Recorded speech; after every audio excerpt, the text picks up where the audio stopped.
नमस्कार, सत श्री अकाल दोस्तों। मैं रोहित गुप्ता, मेरे YouTube चैनल रोहित क्लासेस में आपका तहे दिल से स्वागत है। दोस्तों, हम यहाँ आर्य कंपटीशन टाइम्स की पुस्तक पढ़ रहे हैं, भारतीय इतिहास, जो कि UGC net paper second history के रिवीजन के लिए एक अति महत्वपूर्ण बुक है। दोस्तों, इसका हम लोग चैप्टर नंबर 13 गुप्त साम्राज्य पढ़ रहे थे, जिसका यह भाग 3 यानी पार्ट 3 वीडियो है। दोस्तों, वीडियो को स्टार्ट करने से पहले आप सभी लोगों से अनुरोध है कि आप सभी लोग प्लीज़ YouTube के सेटिंग में जाके प्ले बैक स्पीड बटन को 1.5x से 2.0x कर लें, ताकि मेरी वॉइस जो स्लो आ रही है आप लोगों को आप लोग के अनुसार मिल सके। ठीक है, तो वीडियो को स्टार्ट करने से पहले आप सभी लोगों से फिर से अनुरोध है दोस्तों कि आप लोग वीडियो को लाइक करें। अब तक जिन्होंने चैनल को सब्सक्राइब नहीं किया है वो सब्सक्राइब करके बेल आइकन प्रेस कर दे, ताकि आने वाली वीडियो आपको सही टाइम पे मिल सके। और शेयर करना दोस्तों कोई नहीं भूलेगा। ठीक है, चलिए गुप्त साम्राज्य भाग 3 धार्मिक दशा से स्टार्ट करते हैं। ठीक है, चलिए धार्मिक दशा। गुप्त काल ब्राह्मण धर्म हिंदू धर्म का पुनरुत्थान काल माना जाता है। हिंदू धर्म के पुनरुत्थान की प्रक्रिया गुप्त साम्राज्य की स्थापना से पूर्व आरंभ हो गई थी। गुप्त काल में यह विकास चरम सीमा पर पहुंच गया। मंदिरों में मूर्ति पूजा का विकास गुप्त काल से ही हुआ है। कुमारगुप्त के मंदसौर शिलालेख से सूर्य उपासना की जानकारी मिलती है। आगे स्कंदगुप्त का इंदौर ताम्रलेख सूर्य पूजा से आरंभ होता है। इससे पता चलता है कि देव विष्णु नामक ब्राह्मण ने इंद्रपुर यानी इंदौर के तेलियों की श्रेणी के पास पूंजी जमा कराई, जिससे सूर्य मंदिर में दीपक जलाया जाता था। हिंदू धर्म के 2 मुख्य संप्रदाय विकसित हुए इसी समय में। पहला दोस्तों वैष्णव, दूसरा शैव। चलिए आइए उसको थोड़ा डिटेल से देखते हैं। वैष्णव धर्म। गुप्त शासक वैष्णव धर्म के अनुयायी थे। गुप्त सम्राटों ने सिक्कों पर अपने नाम के साथ परम भागवत विशेषण का प्रयोग किया है। विष्णु के साथ लक्ष्मी का सर्वप्रथम उल्लेख जूनागढ़ अभिलेख में है। प्रयाग प्रशस्ति में वैदिक देवताओं धनद, वरुण, इंद्र, यम का उल्लेख है। बादामी गुफाओं में हरिहर का प्राचीनतम प्रतिमा शास्त्रीय अंकन है। आगे गाजीपुर जिले के भीतरी स्थान से प्राप्त चंद्रगुप्त द्वितीय तथा समुद्रगुप्त के सिक्कों पर विष्णु के वाहन गरुड़ की प्रतिमा अंकित है। गुप्त सिक्कों पर लक्ष्मी का चित्र विष्णु की पत्नी के रूप में अपरिहार्य रूप से अंकित है। स्कंदगुप्त का जूनागढ़ अभिलेख तथा बुद्धगुप्त का एरण स्तंभ लेख विष्णु की स्तुति से प्रारंभ होते हैं। आगे भगवत गीता में अवतारवाद का उपदेश भी गुप्तकालीन है। विष्णु के 10 अवतार निम्नलिखित हैं। आइए देखते हैं विष्णु के 10 अवतार कौन कौन से हैं।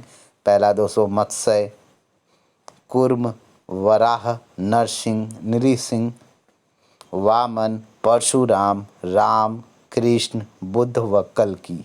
ठीक है। अग्नि पुराण, भागवत पुराण और मत्स्य पुराण में बुद्ध को विष्णु के अवतारों में शामिल किया गया है।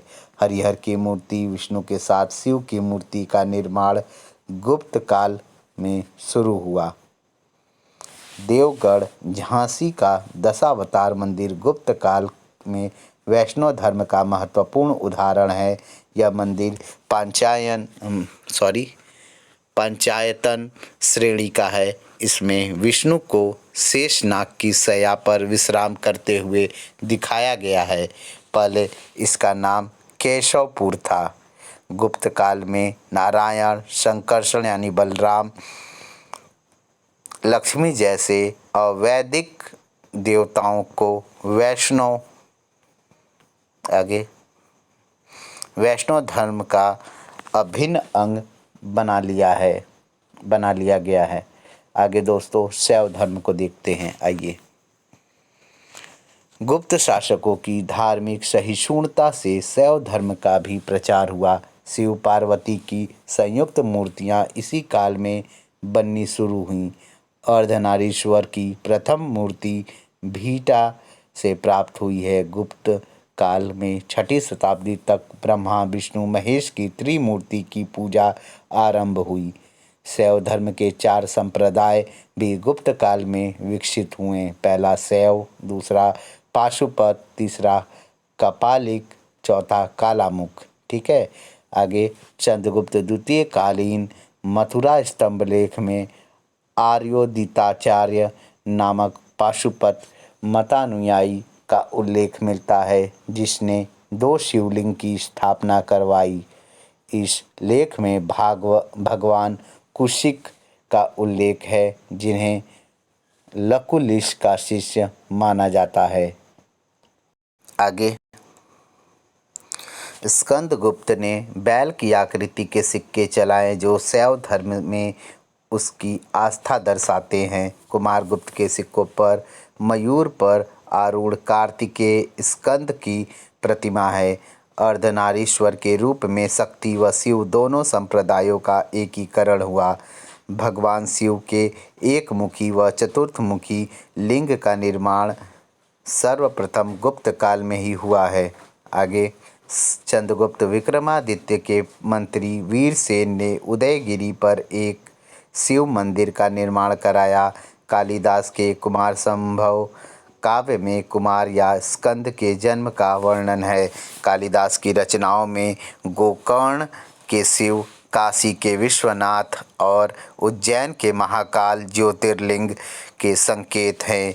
नचना कुठारा का पार्वती मंदिर व भूमरा यानी नागोद का शिव मंदिर गुप्त काल के हैं। आगे देखते हैं। चीनी यात्री हेनसाक की शिव की पत्नी दुर्गा के सम्मुख बलि दी जाने वाली थी, किंतु अचानक आए तूफान की वजह से वह बच गया। देख रहे हैं, हेनसाक का बलि चढ़ने वाला था। चलिए आगे देखते हैं। कुमारगुप्त प्रथम के मंत्री पृथ्वीसेन ने शिव मंदिर को दान दिया था। आगे बौद्ध धर्म देखते हैं। फायान के अनुसार गुप्त काल में कश्मीर, अफगानिस्तान और पंजाब बौद्ध धर्म के केंद्र थे। गुप्त शासक कुमारगुप्त प्रथम के काल में नालंदा के बौद्ध विहार की स्थापना हुई। हेनसाग के अनुसार इसे 100 गांवों का राजस्व प्राप्त होता था। आगे देखते हैं। गुप्त काल में महायान संप्रदाय अधिक लोकप्रिय हुआ। महायान के अंतर्गत माध्यमिक व योगाचार जैसे संप्रदायों का प्रादुर्भाव हुआ। आर्यदेव, असंग, वसुबंधु, मैत्रेयनाथ तथा दिगनाग गुप्त काल में महायान शाखा के बौद्ध आचार्य थे। दिगनाग को तर्कपुंगव की उपाधि मिली थी। आगे चंद्रगुप्त विक्रमादित्य ने आम्रकार्छव नामक एक बौद्ध को उच्च पद दिया। उसने काकनादबार सांची के महाविहार को 25 दिनार दान में दी थी। सांची लेख से यह जानकारी मिलती है। वैशाली, श्रावस्ती व कपिलवस्तु गुप्त युग में बौद्ध धर्म के समृद्ध केंद्र नहीं रहे। फायान ने कपिलवस्तु, श्रावस्ती व कुशीनगर को उजड़ी हुई अवस्था में पाया है। आगे इत्सिंग के अनुसार श्री गुप्त ने मृगशिखावन के पास चीनी तीर्थयात्रियों के लिए मंदिर बनवाए। इत्सिंग ने श्री गुप्त का नाम छेलिकेतो बताया है। नालंदा का दूसरा नाम मृगशिखावन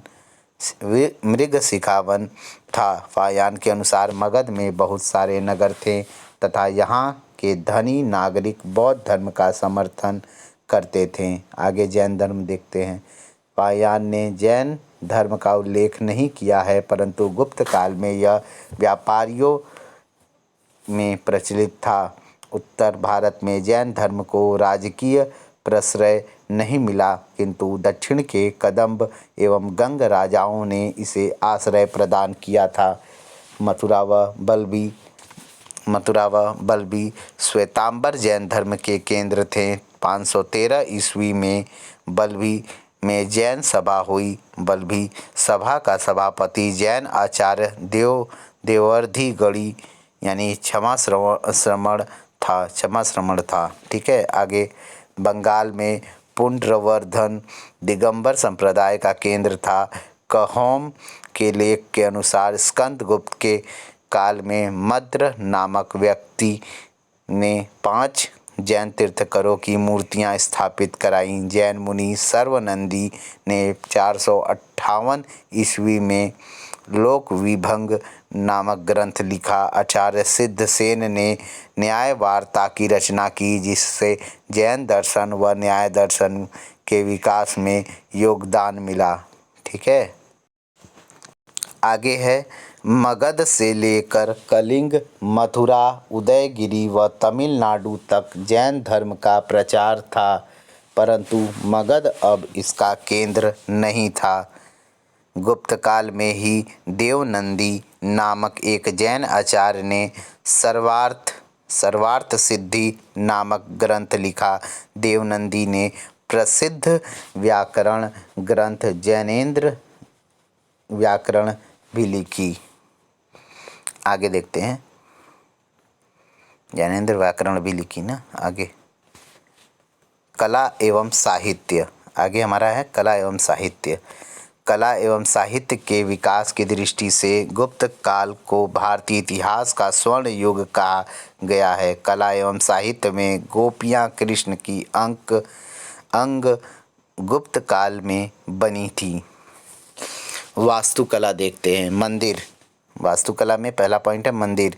गुप्तकालीन मंदिरों की विशेषताएं क्या थी, आइए देखते हैं। पहला, गुप्त काल में ही मंदिर निर्माण कला का जन्म हुआ। दूसरा, गुप्त युगीन मंदिर नागर शैली में बने हैं।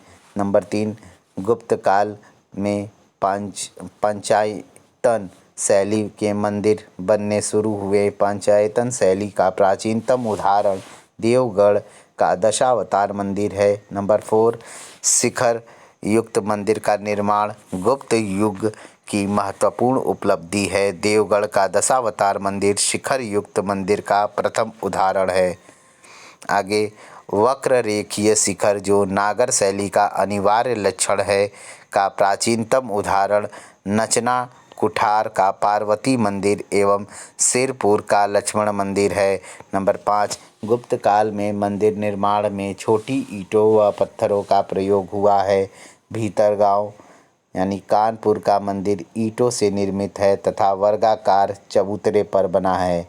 नोट में देखते हैं, गुप्त काल के अधिकांश मंदिर पाषाण निर्मित हैं।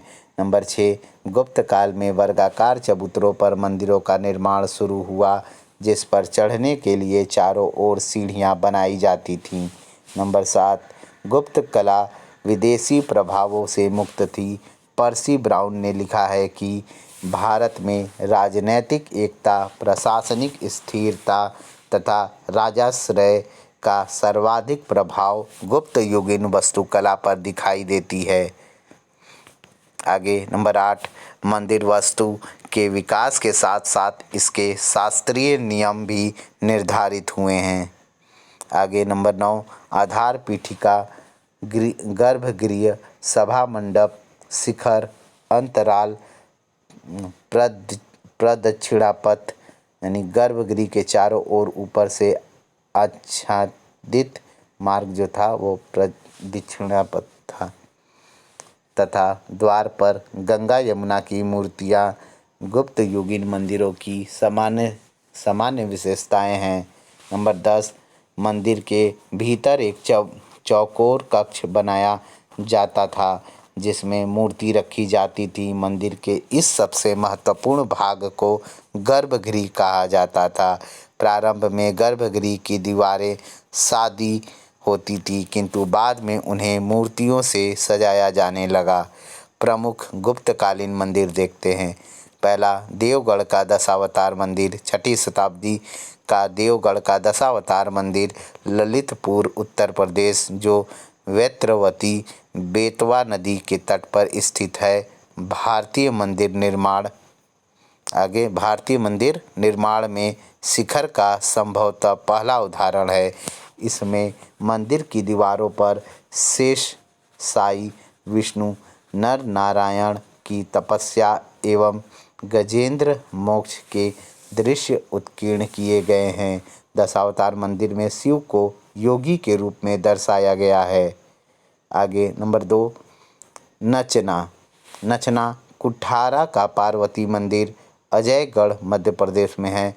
नचना कुठारा के पार्वती मंदिर में शिव पार्वती संगीत वादों के साथ उकेरे गए हैं। ठीक है। आगे शिल्प में राम कथा या रामायण का सर्वप्रथम अंकन नचना कुठार पार्वती मंदिर में है। नंबर 3 देखते हैं दोस्तों, भूमरा का शिव मंदिर सतना मध्य प्रदेश में है। भूमरा शिव मंदिर के द्वार स्तंभ के दाएं मकर वाहिनी गंगा एवं बाएं कूर्म वाहिनी यमुना उत्कीर्ण है। इसमें शिव जी रतन जड़ित मुकुट पहने हुए दिखाए गए हैं। मेरे हिसाब से दोस्तों यही एक ऐसा मंदिर होगा जहाँ पे शिव जी को मुकुट पहनाया गया है। हालांकि शिव जी का मैंने बहुत सारा वो एपिसोड वगैरह भी देखा है उनका, और उसमें मैंने कहीं भी नहीं देखा है कि शिव जी जो है वो मुकुट वगैरह धारण किए हों। चलिए कोई नहीं। नंबर 4 दोस्तों, खोह का शिव मंदिर सतना मध्य प्रदेश में है।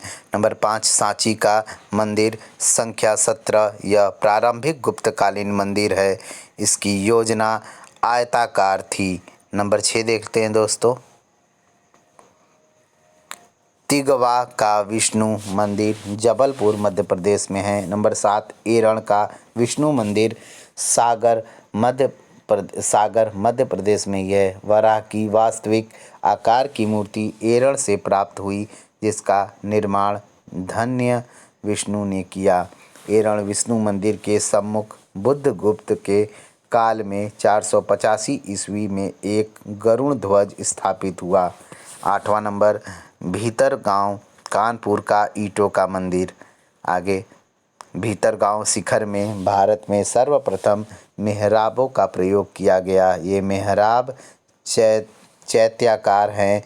भीतरगांव का शिखर भारत में शिखर का दूसरा उदाहरण है तथा ईंटों से निर्मित सबसे प्राचीन मंदिर है।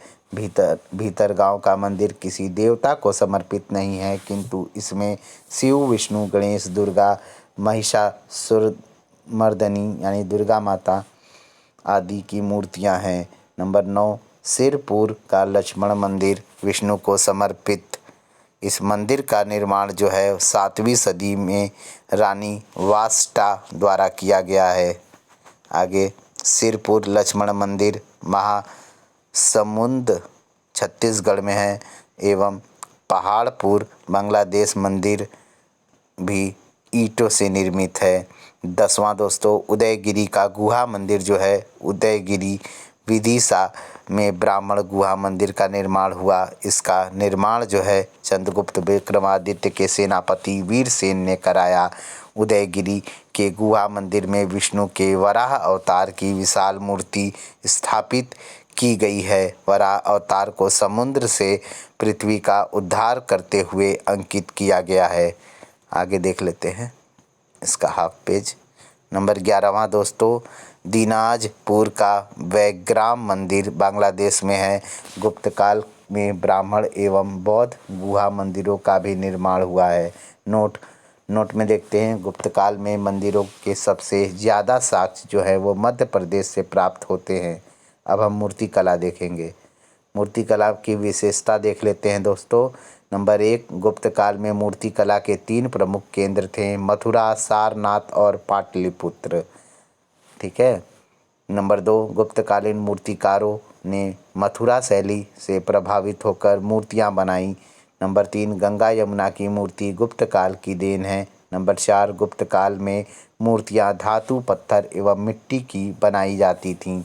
नंबर 5 दोस्तों, परिधानों की महत्ता, अलंकृत प्रभामंडल, विशेष केश सज्जा, मुद्रा, आसन, आध्यात्मिकता, सरलता एवं भारतीयकरण गुप्तकालीन मूर्तिकला की प्रमुख विशेषताएं हैं। नंबर 6, शिव के अर्धनारीश्वर रूप की रचना भी गुप्त काल में हुई है। गुप्त मूर्ति कला का सर्वोत्तम उदाहरण सारनाथ की मूर्तियां हैं। सारनाथ से प्राप्त बौद्ध मूर्तियों का निर्माण चुनार के सफ़ेद बालूदार पत्थर से हुआ है। आगे है हमारा कांगड़ा। कांगड़ा से बुद्ध की धर्मचक्र प्रवर्तन मुद्रा में पीतल की मूर्ति प्राप्त हुई है। सुल्तानगंज से बुद्ध की 7.5 फीट ऊंची अभय मुद्रा में तांबे की प्रतिमा मिली है। देवगढ़ के दशावतार मंदिर में विष्णु की मूर्ति, उदयगिरी के वराह अवतार की मूर्ति तथा सूर्य की काशी व कौशाम्बी से मिली मूर्तियां गुप्त काल की मूर्तिकला की परिपक्वता को दर्शाती है। आगे सारनाथ में से बैठे बुद्ध की मूर्ति तथा मथुरा से खड़े बुद्ध की समभंग मुद्रा में मूर्ति मिली है। आगे मथुरा से महावीर एवं विष्णु की मूर्तियां मिली हैं। विष्णु के वराह अवतार की मूर्तियां उदयगिरी एवं एरण से मिली हैं। गुप्तकालीन गुहा स्थापत्य, स्तूप, विहार एवं चित्रकला। गुप्तकालीन गुहा स्थापत्य, स्तूप, विहार एवं चित्रकला देखते हैं। चित्रकला के क्षेत्र में गुप्त काल में असाधारण उन्नति हुई। गुप्त काल में सारनाथ में मूलगंध कुटी विहार का निर्माण हुआ, जिसका उल्लेख हिंसाग ने किया है। गुप्त काल में धमेख स्तूप का निर्माण हुआ, जो एक चबूतरे पर बना है। धमेख स्तूप ईंटों का बना गोलाकार स्तूप है। सिंध के मीरपुर खास स्तूप का निर्माण गुप्त काल में ही हुआ है। अजंता की गुफा संख्या 16, 17 तथा 19 गुप्त काल की ही है। बाघ की गुफाएं भी गुप्त काल की गुफा स्थापत्य का उदाहरण है। अजंता व बाघ की गुफाओं में बने चित्र जो हैं गुप्तकालीन चित्रकला की प्रगति को दर्शाते हैं। आगे देखते हैं हम। आगे है हमारा नेक्स्ट पेज अजंता देखते हैं। ये दोस्तों अजंता की गुफाएं महाराष्ट्र के औरंगाबाद जिले में बाघौरा नदी के किनारे सह्याद्री पहाड़ियों को काट कर बनाई गई हैं। अनिष्ठा गांव गुफाओं से 2 मील दूर है। इसी गांव के नाम पर इस गुफाओं का नाम अजंता पड़ा। आगे अजंता गुफाओं की खोज जो है 1819 ईस्वी में मद्रास रेजिमेंट के एक सैनिक विलियम एरिस्कन ने की। अजंता में कुल 29 गुफाएं हैं। आगे देखते हैं। इन गुफाओं में 9, 10, 19 व 26 नंबर की गुफाएं चैत्य गुफाएं हैं। शेष 25 गुफाएं जो है वो विहार हैं। गुफा संख्या 13 सबसे प्राचीन है। 8वीं से 13वीं गुफा तक की 6 गुफाएं हीनयान संप्रदाय की हैं। अब 17वीं गुफा में सबसे अधिक चित्र हैं। पहले 16वीं गुफा में सर्वाधिक चित्र थे, पर अधिकांशतः नष्ट हो गए हैं। गुफा संख्या 17 को राशि चक्र गुफा एवं चित्रशाला कहा जाता है। आगे इसमें सर्वश्रेष्ठ चित्र माता एवं शिशु का है। अधिकतर चित्र जो है बुद्ध के जीवन से संबंधित हैं, जैसे महाभिनिष्क्रमण, महापरिनिर्वाण के दृश्य आदि। चित्रों के विषय देखते हैं दोस्तों, और गुफा संख्या एक तरफ है। ठीक है, आइए इसे पढ़ते हैं। नंबर 1 दोस्तों, बैठी स्त्री का चित्र जो है 9वें गुफा में है। नंबर 2, पुजारियों के दल का स्तूप की ओर जाते चित्र दोस्तों 9वें गुफा में है। नंबर 3, जातक कथाओं की चित्र जो है वो 10वें गुफा में है। नंबर 4, स्त्रियों से घिरे राजा के जुलूस का चित्र जो है वो 10वें गुफा में है। नंबर 5, उपदेश सुनते भक्तगण जो है वो 16वें गुफा में है। नंबर 6, गौतम बुद्ध के वैराग्य उत्पन्न होने के 4 दृश्य जो हैं दोस्तों 16वें गुफा में हैं। नंबर 7 मरणासन राजकुमारी जो है वो 16वीं गुफा में ही है। यह 16वीं गुफा का सबसे प्रसिद्ध चित्र है दोस्तों। 8वां महाहंस जातक कथा का चित्र जिसमें राजा स्वर्ण हंस से कथा सुन रहा है, यह 17वीं गुफा में है। आगे राहुल समर्पण का चित्र व बुद्ध का गृह त्याग का चित्र जो है वो 17वें गुफा में है। नंबर 10 मार विजय का चित्र जो है प्रथम में गुफा में है। नंबर 11 चालुक्य सम्राट पुलकेशिन द्वितीय की सभा में आए फारसी नरेश खुसरो परवेज द्वितीय के दूत के स्वागत का दृश्य जो है प्रथम गुफा में है। नंबर 12 बोधिसत्व पद्म पाणी व व्रजपाणी के चित्र जो है वो प्रथम गुफा में है। आगे 13वां नंबर शाणों की लड़ाई दोस्तों पहले गुफा में है। 14वां विदुर पंडित जातक का चित्र जो है द्वितीय गुफा में है। 15 नंबर बुद्ध का जन्म द्वितीय गुफा में है। 16वां माया का स्वप्न जो है दोस्तों द्वितीय गुफा में है। और नंबर 17वां झूला झूलती राजकुमारी जो है वो द्वितीय गुफा में है। आगे गुफा संख्या 19 सर्वाधिक बड़ी स्तूप गुफा है। 9वीं और 10वीं गुफा के चित्र सबसे प्राचीन हैं। ये चित्र प्रथम शताब्दी ईस्वी के समय सातवाहन शासकों के संरक्षण में बनाए गए थे। गुफा संख्या 16, 17 एवं 19 गुप्तकालीन है। इन गुफाओं को वाकाटक नरेश पृथ्वीसेन द्वितीय के सामंत व्याघ्रदेव यानी वराहदेव ने बनवाया था। इसमें वाकाटक विंध्य शक्ति का नाम भी अंकित है। आगे गुफा संख्या 1 तथा 2 के चित्र छठी सतवीं शताब्दी में वातापी के चालुक्य शासक पुलकेशिन द्वितीय के काल में बने हैं। एक बार फिर से पढ़ लेते हैं। गुफा संख्या 1 और 2 के चित्र छठी सतवीं शताब्दी में वातापी के चालुक्य शासक पुलकेशिन द्वितीय के काल में बने हैं। अजंता की गुफाओं में 3 तरह के चित्र हैं। पहला आलेखन, दूसरा वर्णन, तीसरा अलंकरण।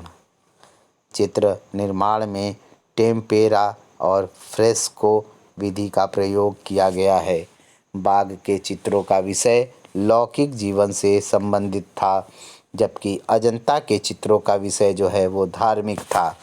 आगे यहाँ चित्रकला के कुल 6 रंगों का प्रयोग हुआ है। लाल, पीला, नीला, काला, सफ़ेद एवं हरा रंग। बाघ की गुफाएं देखते हैं।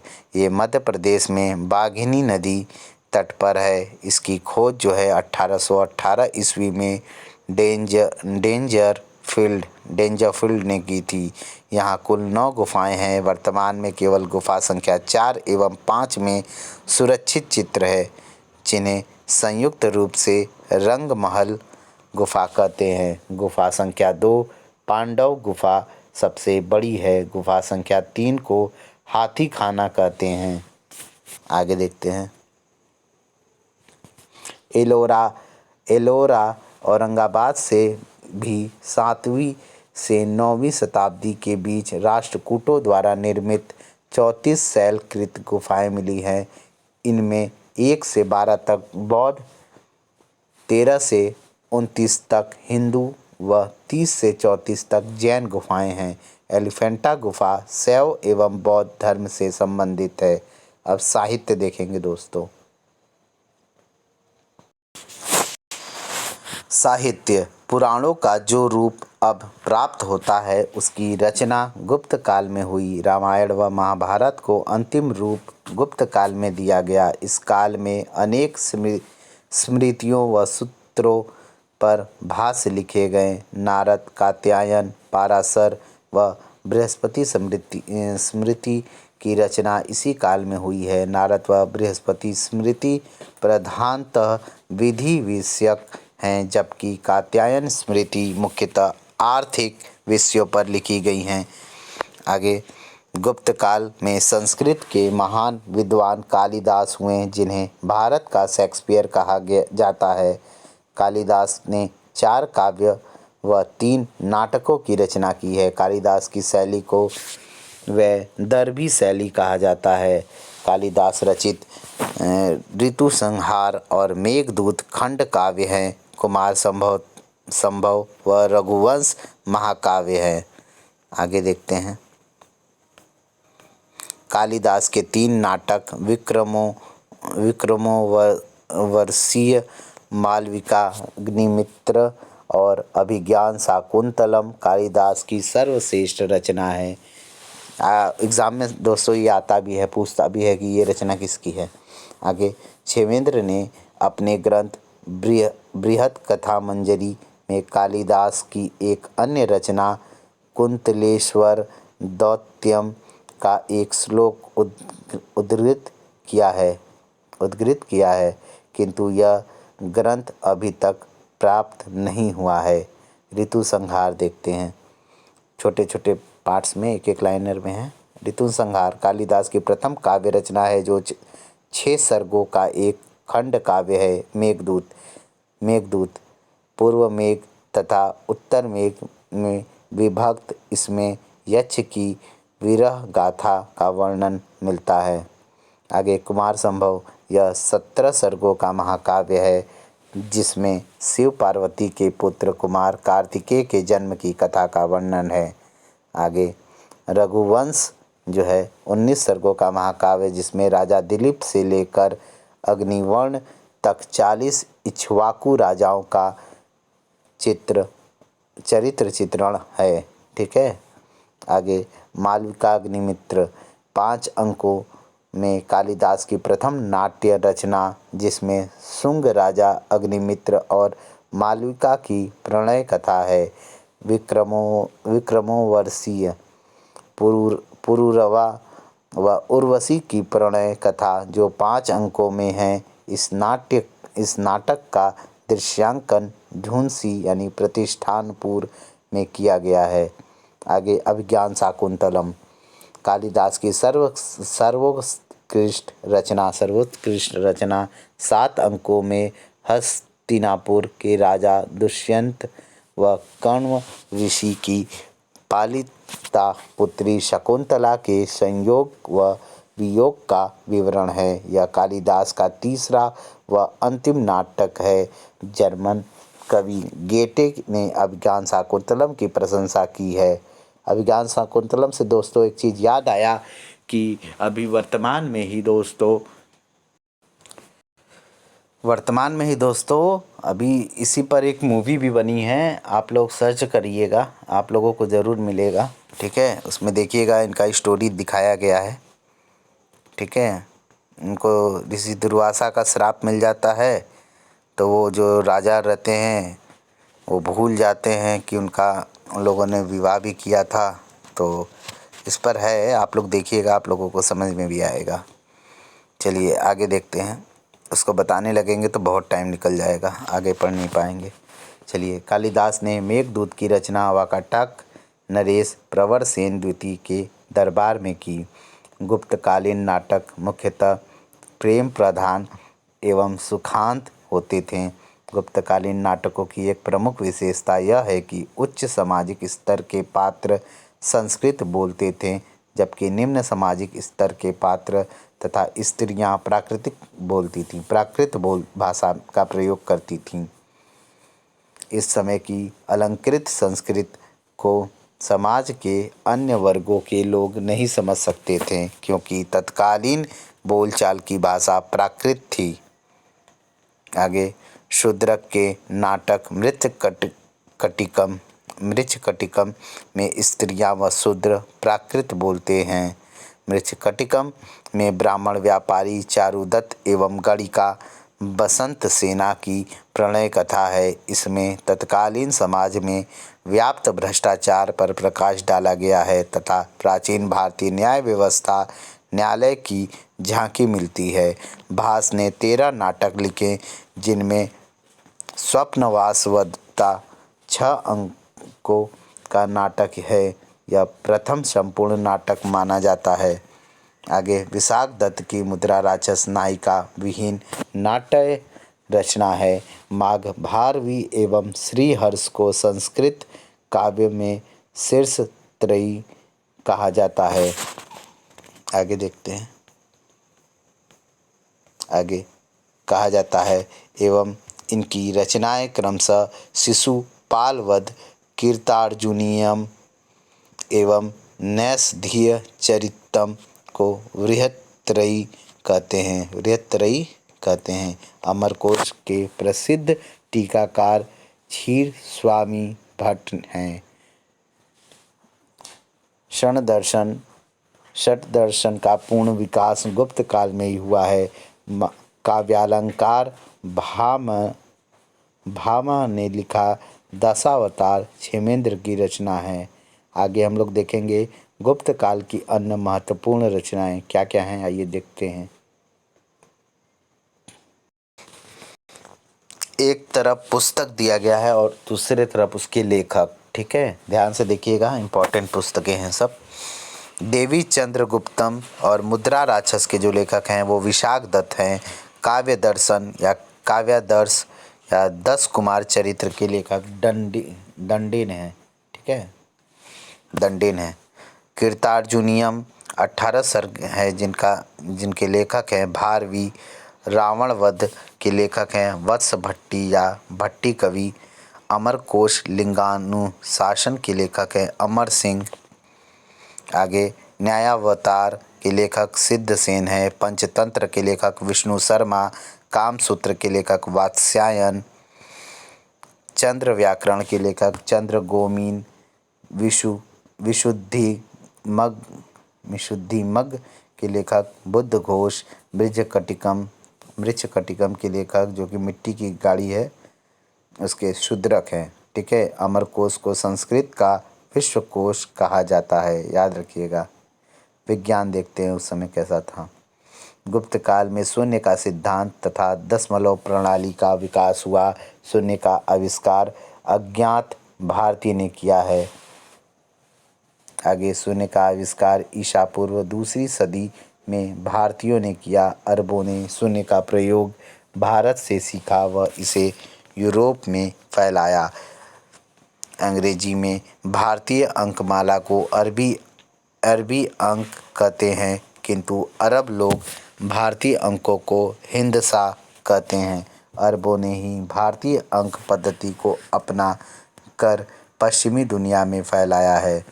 आगे दशमलव पद्धति का प्रयोग सबसे पहले भारतीयों ने किया। चीन ने दशमलव पद्धति भारतीय बौद्ध धर्म प्रचारकों से सीखी तथा यूरोप ने अरबों से सीखी थी। आर्यभट्ट देखते हैं दोस्तों, आगे अब आर्यभट्ट 5वीं शताब्दी, जन्म जो है इनका 476 ईस्वी में कुसुमपुर पाटलिपुत्र के निवासी थे ये आर्यभट्ट, ठीक है। आर्यभट्ट ने कहा कि पृथ्वी अपनी धुरी पर घूमती हुई सूर्य की परिक्रमा करती है। आगे आर्यभट्ट बीज गणित के जनक थे व इन्होंने सूर्य सिद्धांत का प्रतिपादन किया था। आगे इसी में है और आर्यभट्ट को प्रथम ऐतिहासिक खगोल शास्त्री कहा जाता है। इस संबंध में उनका कथन है, मैंने खगोल शास्त्रीय सिद्धांतों के गहरे समुद्र में गोता लगाया एवं सत्य ज्ञान से डूबे रत्न को अपनी बौद्धिकता की नाव से उबारा। आर्यभट्ट ने आर्यभट्टियम नामक गणित की पुस्तक लिखी। आर्यभट्टियम के 4 भाग हैं, आइए देखते हैं उसको कौन कौन से हैं। पहला है दोस्तों 10 गीति का पाद, दूसरा गणित पाद, तीसरा काल क्रियापाद, चौथा गोलापाद, ठीक है। आर्यभट्ट ने चंद्र ग्रहण व सूर्य ग्रहण की वैज्ञानिक व्याख्या की है। आर्यभट्ट ने त्रिभुज का क्षेत्रफल निकालने का सूत्र दिया है। आर्यभट्ट ने पृथ्वी की परिधि का अनुमानित माप व पाई का माप दिया जो आज भी सही माना जाता है। आर्यभट्ट ने ही सर्वप्रथम त्रिकोणमिति के साइन यानी ज्या का खगोल शास्त्र में प्रयोग किया है। आगे आर्यभट्ट ने बेबीलोनियाई विधि से ग्रह स्थिति की गणना की है। आर्यभट्ट की कृति आर्यभट्टियम का 800 ईस्वी में जीज अल अर्जबहर नाम से अरबी भाषा में अनुवाद किया गया है। वरामिहिर को देखते हैं। गुप्त काल में अवंती या पश्चिम मालवा उज्जैन निवासी वरामिहिर 6ठी शताब्दी में ने खगोल शास्त्र व ज्योतिष विद्या पर अनेक ग्रंथ लिखे हैं। खगोल शास्त्र एवं ज्योतिष विद्या पर अनेक पुस्तकें लिखी हैं, ठीक है, ग्रंथ लिखी हैं। इसमें पंच सिद्धांतिका, लघु जातक, बृहद जातक, बृहद संहिता, योग यात्रा एवं योग माया प्रमुख हैं। पंच सिद्धांतिका के टीकाकार भट्टोत्पल हैं। इसमें 5 ज्योतिष सिद्धांत हैं: पितामह, वशिष्ठ, रोमक, पौलिस, सूर्य। आगे रोमक एवं पौलिस पर यूनानी प्रभाव है। वशिष्ठ सिद्धांत ने एक वर्ष को 366 दिन के स्थान पर 365.25 दिन बताया है, जो आज भी लागू है, ठीक है। वारामिहिर चंद्रमा पृथ्वी के चारों ओर घूमता है एवं पृथ्वी सूर्य के चारों ओर घूमती है, ठीक है, इन्होंने ये कहा है। बृहद संहिता में ज्योतिष के अलावा भारत के तत्कालिक भूगोल, सामाजिक, आर्थिक व धार्मिक जीवन तथा स्थापत्य एवं मूर्ति की भी विस्तृत जानकारी दी गई है। इस दृष्टि से बृहद संहिता गुप्त युगीन संस्कृति के ज्ञान का महाकोश है।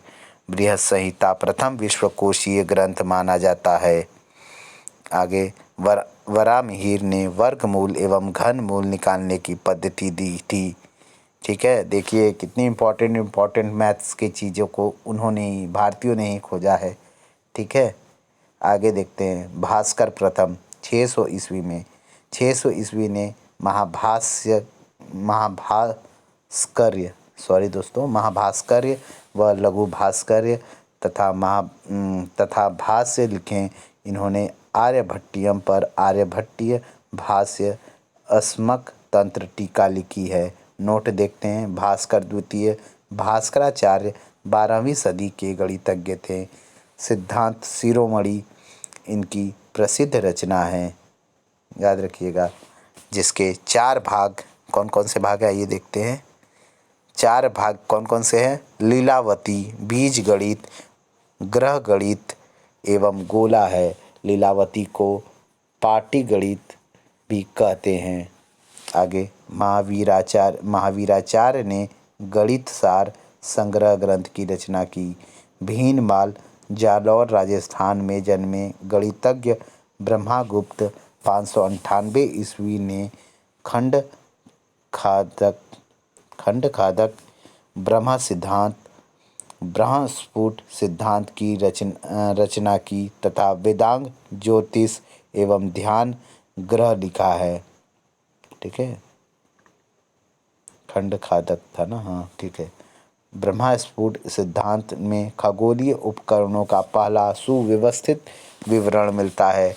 ब्रह्मगुप्त को सर्वप्रथम अरबों में ज्योतिष के प्रचार का श्रेय है। ब्रह्मस्फुट एवं खंडखादक का अरबी अनुवाद अल फजारी एवं अल बरूनी ने सिंध हिंद एवं अलात अरकंद नाम से किया है। आगे ब्रह्मगुप्त ने गुरुत्वाकर्षण के सिद्धांत का प्रतिपादन करते हुए कहा कि पृथ्वी सभी वस्तुओं को अपनी ओर आकर्षित करती है। देख रहे हैं दोस्तों, भारतीय ही थे जिन्होंने गुरुत्वाकर्षण का सिद्धांत का भी प्रतिपादन किया था, लेकिन हम लोगों को पढ़ाया क्या जाता है कि गुरुत्वाकर्षण के सिद्धांत का प्रतिपादन किसने किया था? न्यूटन ने। चलिए जो है सो देखते हैं। सुश्रुत गुप्त काल में शल्य चिकित्सक थे। इनकी पुस्तक सुश्रुत संहिता के उपदेष्टा धन्वंतरी हैं, जिसमें 121 उपकरणों का उल्लेख है। आगे धन्वंतरी नामक आयुर्वेद का चिकित्सक चंद्रगुप्त विक्रमादित्य के दरबार में था, जिसने निघंटु ग्रंथ लिखा था। वाग्भट ने आयुर्वेद के प्रसिद्ध ग्रंथ अष्टांग हृदय एवं अष्टांग संग्रह की रचना की है। आगे चरक, सुश्रुत एवं बाणभट्ट को आयुर्वेद त्रयी एवं इनकी रचनाओं को बृहत्त्रयी कहा जाता है। भारत में पशु चिकित्सा के जनक शालिहोत्र ऋषि ने घोड़ों की चिकित्सा के लिए अश्वशास्त्र शालिहोत्र संहिता या होल शास्त्र लिखा है। आगे है, परमार भोज ने अश्व चिकित्सा पर शालिहोत्र ग्रंथ लिखा था। पालकाप्य नामक पशु चिकित्सक ने हस्त्यायुर्वेद नामक ग्रंथ लिखा जो हाथियों की चिकित्सा से संबंधित था। श्रीधर ने गणित की पुस्तक त्रिशति लिखी। आगे, नवनीतकम नामक आयुर्वेद ग्रंथ की रचना भी इसी काल में हुई है। महरौली का लौह स्तंभ गुप्तकालीन धातु कला का सर्वश्रेष्ठ उदाहरण है। इस्पात बनाने की कला सबसे पहले भारत में विकसित हुई। विदेशों में भारतीय इस्पात का निर्यात ईसा पूर्व 4वीं सदी में होने लगा। बाद में भारतीय इस्पात ऊटज कहलाने लगा। आगे, वैशेषिक शाखा के अणु सिद्धांत का प्रतिपादन भी गुप्त काल में ही हुआ। नागार्जुन ने रस चिकित्सा प्रणाली द्वारा सोने, चांदी, तांबे आदि धातुओं की भस्म से रोगों की चिकित्सा की। ठीक है, सब साइंटिस्ट हैं। आगे देखते हैं दोस्तों, गुप्तकालीन शब्दावली। वापी या तड़ाग जो है वो तालाब को कहते थे। और अवलगक जो था आक्रमण के समय प्रजा द्वारा राजा के लिए खाद्य सामग्री का प्रबंध करता था। वातभूत जो था वह वायु व पानी के देवताओं की पूजा के लिए लिया जाने वाला कर था, वातभूत। शुल्क क्या था? व्यापारियों से ली जाने वाली चुंगी जो थी शुल्क थी। पुग क्या था? नगर में निवास करने वालों की समिति जो थी वह पुग थी। कुटुम्बीन क्या था? परिवार का मुखिया कुटुम्बीन कहलाता था। अष्टकुलाधिकारी 8 कुलों का मुखिया था। महत्तर जो था वह ग्राम प्रशासन का एक अधिकारी था। भुक्ति क्या था? गुप्तकालीन प्रांतों का नाम था। विषय गुप्तकालीन जनपद या जिला था। अदायिक जो था दोस्तों वह मृत व्यक्ति की संपत्ति, इसका मालिक राजा होता था अदायिक का। आगे देखते हैं, गुप्त निधि राजकीय संपत्ति थी। मृत्तिकार जो था वह कुंभकार था। गंधव्य जो था इत्र बनाने वाले गंथी थे। कासवन जो था वह नाई था। कंकार जो था वह बर्तन बनाने वाला ठठेरा था, कंकार कहा जाता था। भिल्ल दोस्तों आखेट से जीविका चलाने वाला वर्ग जो था भिल्ल कहलाता था। अंत पीलक जो था दोस्तों तेल निकालने वाला तेली था। आगे, कुटुंबी जो था दोस्तों भूस्वामी स्वतंत्र किसान था। सिरीन क्या था? बटाई पर खेती करने वाला किसान था। आर्थिक जो था दोस्तों फसल बटाई करने वाला पृथक जाति था। मेलबार जो था मंदिरों को अग्रहार गांवों से होने वाली आय था। ब्रह्मदेव जो था दोस्तों ब्राह्मणों को दी जाने वाली कर मुक्त भूमि थी, ब्रह्मदेव। देवदान जो था दोस्तों देवालयों को दी गई कर मुक्त भूमि थी, देवदान। परिहार जो था दोस्तों देवदान भूमि को राज्य करों से मुक्त हो, वो परिहार था। भोग क्या था? राजा को फलों व सब्जियों के रूप में प्राप्त होने वाला कर जो था भोग था। कलपत जो था दोस्तों बिक्री कर था। दशक जो था वो मछुआरा जो था दशक था। तांबुल क्या था दोस्तों? पान जो था ना तांबुल। और आज भी भारत का एक ऐसा स्टेट है जहां पान को तांबुल ही बोला जाता है। जिन लोगों को दोस्तों पता होगा वो प्लीज़ कमेंट बॉक्स में ज़रूर ये बताएगा कि कौन सा भारत का स्टेट है जहां पर तांबुल बोला जाता है पान को। ठीक है, ज़रूर बताइएगा दोस्तों। ये अगर नहीं पता होगा तो कमेंट करिएगा कि प्लीज़ बताइए सर। ठीक है, ज़रूर बताएंगे आपको। ठीक है, गुप्तकालीन अभिलेख देखते हैं। दूसरे तरफ शासक हैं। पहला है प्रयाग प्रशस्ति, इलाहाबाद में है, जो समुद्रगुप्त उस समय शासक था। महरौली लौह स्तंभ लेख जो है दिल्ली में चंद्रगुप्त द्वितीय का है। उदयगिरी गुहा लेक ये भीलसा मध्य प्रदेश में है, चंद्रगुप्त द्वितीय के समय का है। मथुरा स्तंभ लेक उत्तर प्रदेश में दोस्तों चंद्रगुप्त द्वितीय के समय का है। बिलशण अभिलेख एटा उत्तर प्रदेश में कुमारगुप्त प्रथम का। करमदंडा अभिलेख जो है फैजाबाद में कुमारगुप्त प्रथम का। मंदसौर अभिलेख दोस्तों 473 ईस्वी में मध्य प्रदेश में है जो कुमारगुप्त द्वितीय का। दामोदरपुर ताम्रपत्र जो है बंगाल में वह कुमारगुप्त प्रथम का। गढ़वा शिलालेख इलाहाबाद में कुमारगुप्त प्रथम का। आगे भीतरी स्तंभ लेख दोस्तों गाजीपुर उत्तर प्रदेश में है स्कंदगुप्त का। कहोम स्तंभ लेख गोरखपुर उत्तर प्रदेश में स्कंदगुप्त का है। जूनागढ़ अभिलेख गुजरात में स्कंदगुप्त का है। गढ़वा शिलालेख इलाहाबाद में स्कंदगुप्त का है। सुपिया अभिलेख रीवा मध्य प्रदेश में स्कंदगुप्त का ही है। पूना एवं रिद्धपुर ताम्रपत्र प्रभावती गुप्ता का है। ठीक है, पुत्री थी उनकी विक्रमादित्य की। आगे राष्ट्रकूट शासकों के निम्नलिखित 3 ताम्रपत्रों से भी गुप्त वंश की जानकारी मिलती है। पहला संजन ताम्र अभिलेख अमोघ वर्ष प्रथम का जानकारी मिलता है। नंबर 2 काम्बे ताम्र अभिलेख गोविंद चतुर्थ का। और तीसरा संगली ताम्र अभिलेख गोविंद चतुर्थ का ही जानकारी मिलता है। आगे राष्ट्रकूट ताम्र लेखों में रामगुप्त के बारे में जानकारी मिलती है। ठीक है, रामगुप्त याद रखिएगा, सबसे खतरनाक बेचारे की वाइफ से जो है विक्रमादित्य द्वितीय शादी कर लेते हैं। बेचारा परास्त हो जाता है और हार जाता है तो सत्ता हट जाता है इनका। चलिए, इनके बारे में बहुत ही लंबी कहानी है, समय मिलेगा तो आप लोग ज़रूर सर्च करिएगा और उसको पढ़िएगा रामगुप्त के बारे में। आगे देखते हैं दोस्तों सूर्य पूजा।